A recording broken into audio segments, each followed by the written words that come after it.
ഇതിനൊക്കെ ഞാൻ തുടക്കത്തിൽ നിങ്ങളോട് പറഞ്ഞിട്ടുണ്ട്, ഇതിനുള്ള താമസം എത്രയാ? കണ്ണാണ് ചിമ്മ, അതിനൊരു സെക്കൻഡ് മതി. എണീക്കുക, അത് നമ്മൾ അറിയാതെ ദീർഘമായ കാലങ്ങ് കഴിയും. കണ്ണങ്ങ് ചിമ്മി പിന്നെ എപ്പോഴാണോ എണീക്കുന്നത്, എണീക്കുന്നതോടുകൂടെ ഈ പറഞ്ഞ കാര്യങ്ങളൊക്കെ നമ്മൾ കൺമുമ്പിൽ കാണാൻ തുടങ്ങി. ഇതുവരെ നാം സൂറത്തുൽ വാഖിയയിലൂടെ പറഞ്ഞ കാര്യങ്ങൾ. ഹതഭാഗ്യരുടെ ആ ദുർഗതി, ഉത്തമ വിഭാഗത്തിന്റെ അനുഗ്രഹം, സൗഭാഗ്യവാന്മാരുടെ സലാമത്ത്, ഇതൊക്കെ നമ്മൾ ശരിക്കും ഇൻഷാ അല്ലാഹ് കാണാൻ പോകുകയാണ്. അതൊക്കെ നമ്മൾ അനുഭവിക്കും. അള്ളാഹു നമ്മെ മുഖറബീങ്ങളിൽ ഉൾപ്പെടുത്തുമാറാവട്ടെ. ചോദിക്കാൻ മനസാക്ഷിക്കുത്തുണ്ടെങ്കിലും ചോദിക്കാലോ എത്ര വലുതും, പടച്ചോനെ ഞങ്ങളെ നീ മുഖറബീങ്ങളിൽ പെടുത്തണം റഹ്മാനെ. അസ്ഹാബുൽ യമീനാകുന്ന മധ്യമ വിഭാഗത്തില് ആ സൗഭാഗ്യവാന്മാരിലെങ്കിലും പെടുത്തി സലാമത്താക്കണം റഹ്മാനെ. അസ്ഹാബു ഷിമാലിൽ പെടുത്തി ഞങ്ങളെ നീ വലച്ചു കളയരുത് റഹ്മാനെ. ഞങ്ങളെ നീ വലച്ചു കളയരുത് റഹ്മാനെ. ഒരിക്കലും ഞങ്ങളെ നീ വലക്കരുതേ റഹ്മാനെ. ഇതാണ് മരണം. മരണം സംഭവിക്കുന്ന ഉറപ്പാണ്. ഇനി മരണത്തെക്കുറിച്ച് കുറെ പറയാനുണ്ട്, പക്ഷെ ഞാനതിലേക്ക് കടക്കുന്നില്ല. കാരണം നമ്മുടെ ഈ ആയത്തുകൾ, സൂറത്തുൽ വാഖിയയിൽ ഓരോ ആയത്തുകളും ടച്ച് ചെയ്യലാകുമ്പോൾ നമ്മുടെ ഉദ്ദേശം. അതുകൊണ്ട് ഈ ആയത്തുകൾ പൂർത്തിയാക്കണം. അപ്പോ ഇവനോട് പറഞ്ഞു, എടോ നിനക്ക് നിന്റെ ഉറ്റവന്റെ ഉടയവന്റെ ആത്മാവിനെ പോലും നിയന്ത്രിക്കാൻ കഴിയില്ല, അവൻ അങ്ങനെ അങ്ങ് മരിക്കും. ഇനി ഇവന്റെ കഥ എന്താ? അതിൽ അള്ളാഹു ഇടപെടുകയാണ്. ഇനി ഇവന്റെ കഥ, നിന്റെ വാപ്പാന്റെ കഥ എന്താ? നിന്റെ മകന്റെ കഥ എന്താ? നിന്റെ ഭാര്യന്റെ കഥ എന്താ?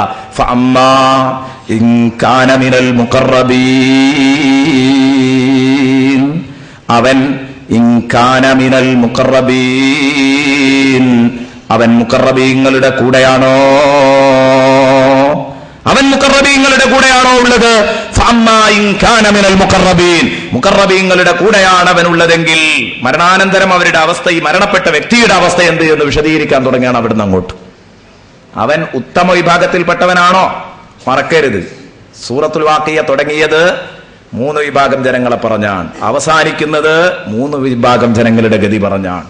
അതാണ് സൂറത്തുൽ വാഖിയയുടെ ആ അവതരണത്തിന്റെ ചാരുത അവിടെയാണ്. കാരണം നിങ്ങൾ തുടങ്ങിയത് 3 വിഭാഗം ജനങ്ങളെ കൊണ്ട്, അവസാനിപ്പിക്കുന്നതും 3 വിഭാഗം ജനങ്ങളെ കൊണ്ട്. ആ മയ്യത്ത് മുഖറബീങ്ങളെ കൂട്ടത്തിൽപ്പെട്ടവനാണെങ്കിൽ എന്ന് പറഞ്ഞാൽ നേരത്തെ പറഞ്ഞ മുഖറബീങ്ങൾ, അലാ സുറുരിൻ മൗദൂന മുത്തഖീന അലൈഹാ മുതഖാബിലീൻ, സ്വർണ്ണക്കട്ടിലുകളിൽ മുഖാമുഖം നോക്കി സന്തോഷപൂർവ്വം ഉള്ളു തുറന്ന് സംസാരിച്ച് ചിരിച്ചുല്ലസിച്ച് കഴിഞ്ഞുകൂടുമ്പോൾ യതൂഫു അലൈഹിം വിൽദാനും മുഖല്ലദൂന ബിഅക്വാബിൻ വബാരിഖ വകഅസിൻ മിൻ മഈൻ, അല്ലെ, സുഭിക്ഷമായ ഭക്ഷണപാനീയങ്ങളുമായി സ്വർഗീയ പയ്യന്മാരിങ്ങനെ കറങ്ങിക്കൊണ്ടിരിക്കുക. വേണ്ട ഭക്ഷണം എടുക്കാം, വേണ്ട മാംസം എടുക്കാം, വേണ്ട പക്ഷിമാംസം എടുക്കാം, വേണ്ട പഴവർഗ്ഗങ്ങൾ തിരഞ്ഞെടുക്കാം, നല്ല ഹൂർലിങ്ങളുണ്ട്, സ്വർഗീയ തരുണിമണികളുണ്ട്, ഇവരെയൊക്കെ കിട്ടുന്ന ഒരവസ്ഥ. ശ്ലീലമല്ലാതെ അശ്ലീലം കേൾക്കാൻ പോലും കഴിയാത്ത ആ ലോകം, സുന്ദര ലോകം. അതാണല്ലോ മുഖറബീങ്ങളുടെ അവസ്ഥ. ആ മുഖറബീങ്ങളുടെ കൂട്ടത്തിലാണ് ഇവനുള്ളതെങ്കിൽ ഫറൗഹും വറൈഹാനും വജന്നത്തു നഈം, ഫറൗഹും വറൈഹാനും വജന്നത്തു നഈം, അവനാണ് സന്തോഷം, അവനാണ് സ്വർഗീയ ഭക്ഷണം, അവനാണ് സ്വർഗീയ പരിമളം, അവനാണ് സുഖലോക സ്വർഗം. ഫറൗഹും വറൈഹാനും വജന്നത്തു നഈം. മോനെ, വാപ്പാന്റെ റൂഹൊന്നും നിനക്ക് തിരിച്ചു പിടിക്കാൻ കഴിയില്ല. വാപ്പ മുഖറബീങ്ങളെ കൂട്ടത്തിലാണെങ്കിൽ മരിച്ചുപോയ വാപ്പാക്ക് സന്തോഷമാണ്, മരിച്ചുപോയ വാപ്പക്ക് റൈഹാൻ, റൗഹ് എന്ന് പറഞ്ഞാൽ സന്തോഷം. ഇനി വിശ്രമിക്കാം. റൗഹ് എന്ന് പറഞ്ഞാൽ മഹാന്മാരതിന് അർത്ഥം കൊടുത്തത് ഇനി വിശ്രമമാണ്, ഇനി സന്തോഷമാണ്. രണ്ടർത്ഥവും കൊടുത്തിട്ടുണ്ട്. സന്തോഷാണെന്ന് പറയാനില്ലല്ലോ മുഖറബീങ്ങളെ സംബന്ധിച്ചിടത്തോളം. വിശ്രമമാണതും ശരിയാണ്. ഒരിക്കലും ഇനി ഓടണ്ട, ചാടണ്ട, തളരണ്ട. ഭക്ഷണം കഴിക്കാൻ ഓടാതെ, ചാടാതെ, തളരാതെ, വിയർക്കാതെ ഇരുന്ന് തിന്നാൻ പറ്റുന്ന സുഖസങ്കേതത്തിലേക്കാണ് അവൻ പോയത്. എന്തിനു വിഷമിക്കണം? അവൻ ഇസ്തിറാഹത്താണ്, അവന് റസ്റ്റാൻ. ഫറൗഹുൻ വറൈഹാൻ, റൈഹാൻ എന്ന് പറഞ്ഞാൽ സ്വർഗീയ ഭക്ഷണം, റിസ്ഖുൽ ജന്ന, അങ്ങനെ കൊടുത്തവരുമുണ്ട്. അതുപോലെ തന്നെ റായിഹത്തുൽ ജന്ന, സ്വർഗത്തിന്റെ പരിമളം. റൈഹാൻ സ്വർഗത്തിന്റെ പരിമളം, ആ സ്വർഗീയ പരിമളമാണ് അവൻ ആസ്വദിക്കുന്നത്. മരിക്കുമ്പോൾ തന്നെ ആസ്വദിക്കും. നാളെ പരലോകത്തെത്തിയിട്ട് എന്തായാലും അതുണ്ട്.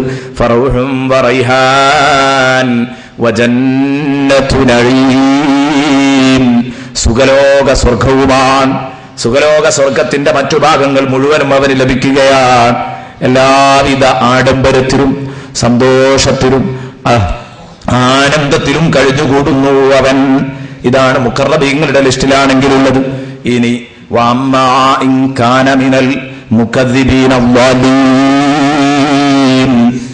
പരലോകം എന്ന് കേൾക്കുമ്പോ എന്ത് പരലോകം, എന്ത് മഹ്ശർ, എന്ത് പുനരുത്ഥാനം, എന്ത് ഹിസാബ്, എന്ത് സ്വർഗം, എന്ത് നരകം എന്നൊക്കെ ചോദിക്കുന്ന വിഭാഗത്തിലായിരുന്നോ, കളവാക്കുന്ന വിഭാഗത്തിലായിരുന്നോ പരലോകത്തെ? എന്നിട്ട് പരലോകത്തെ കളവാക്കി വാത് കേൾക്കുമ്പോഴും ക്ലാസ് കേൾക്കുമ്പോഴും ഒക്കെ അതിനെ കളവാക്കി തെറ്റു ചെയ്ത് പിഴച്ചു നടന്നവരാണോ?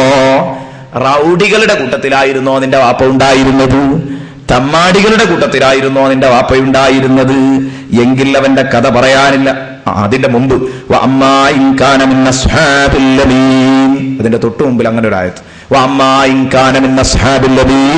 അസ്ഹാബുൽ യമീനിൽ പെട്ടവനാണ് നിന്റെ വാപ്പയെങ്കിൽ, അഥവാ മധ്യമ വിഭാഗം.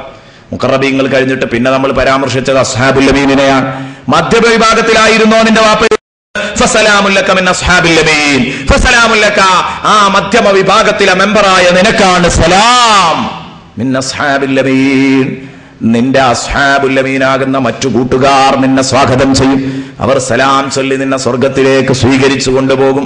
മാത്രമല്ല അവരുടെ സാന്നിധ്യം നീ മരിക്കുമ്പോഴുണ്ടാകും. നിന്റെ വാപ്പ മരിക്കുമ്പോ അസ്ഹാബുൽ യമീനാണോ? അസ്ഹാബുൽ യമീനിൽ നിന്ന് അവർക്ക് സലാം വരും. അസ്ഹാബുൽ യമീനിൽ നിന്ന് അവർക്ക് സലാം വരും. ഫസലാമുൽ ലക, മോനെ നിനക്കാണ് രക്ഷ. കണ്ടോ നിങ്ങൾ, വാപ്പാനെ പറ്റി പറഞ്ഞ് പെട്ടെന്നതാ ശൈലി ഇങ്ങ് മാറ്റി. അതാ അഭാവത്തിൽ സംസാരിക്കുന്ന ശൈലി മാറ്റി പെട്ടെന്ന് ആളിലേക്ക് ഇങ്ങോട്ട് അഭിസംബോധനം ചെയ്യുകയാണ്.